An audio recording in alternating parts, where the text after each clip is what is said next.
Let me tell you about my ethnic makeup. I wear foundation, but not that powdery stuff.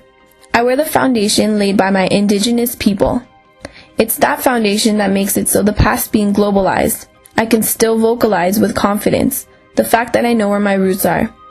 I wear this foundation not upon my face, but within my soul. And I take this from my ancestors, because I'll be damned if I ever let a European or American corporation tell me what my foundation should look like.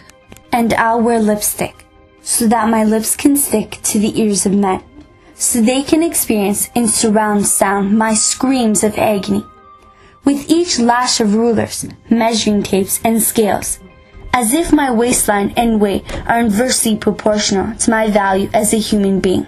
See my lips? They stick, but not together. Rather, they flail open with flames to burn down this culture that once kept them shut. And I don't mess with eyeshadow, but my eyes shadow over this time, seeing the means you use to keep me blind. But you can't cover my eyes. Look into them. My eyes foreshadow change, my eyes foreshadow light. And I ain't into hair dyeing, but I'm here, dying, because this oppression just won't get out of my hair. They form these highlights on my passion. They tangle around my mind, these oppressions, stressing me, so that even though I don't dye them, in a couple of years they'll be looking gray. So what's my ethnic makeup? I don't have any, because your ethnicity isn't something you can just make up. And as far as that shit my sisters put on their faces, that's not makeup. That's make-believe.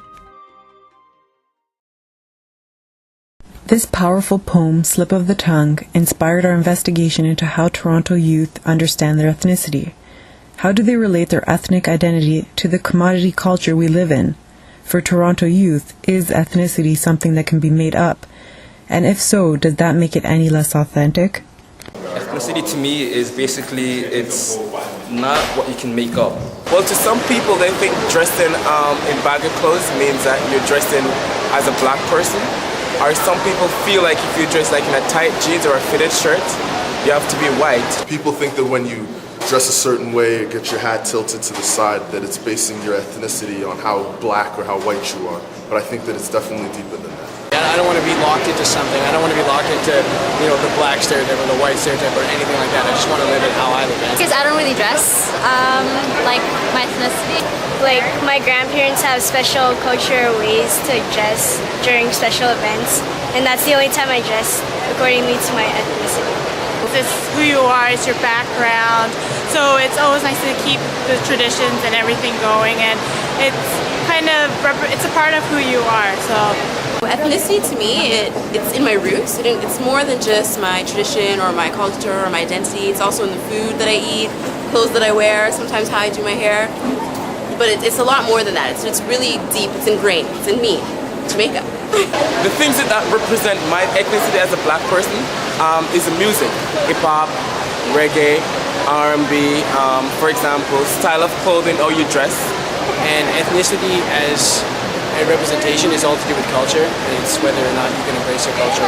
I take pride in my background because I feel like a lot of people, they forget because I moved here obviously to Canada, and I feel like they forget kind of where they come from. It's your culture, it's your background. No matter where you're from, you shouldn't forget your roots. There's nothing really ethnic about me. Frankly, I'm a white girl and I don't have an accent, so I could be anything. I'm pretty Canadianized. However, it's, through your day-to-day interactions with family, friends, just the way I speak, a lot to do with music, food. But what is it at the end of the day to represent your culture? Nothing. It's whatever you want it to be. It's whatever you make it to be. What I want to say is that ethnic makeup is not something authentic or inauthentic. We shouldn't look at ethnicity or ethnic makeup within the framework of something authentic or inauthentic. Every culture is a construction. Every generation contributes something to that particular construction. And if we want to say that you want to have an authentic ethnic culture and not something that is fake, you have to remember that there is nothing truly authentic to reach out to. Even if you were to dig back into the past, you are not going to get something authentic.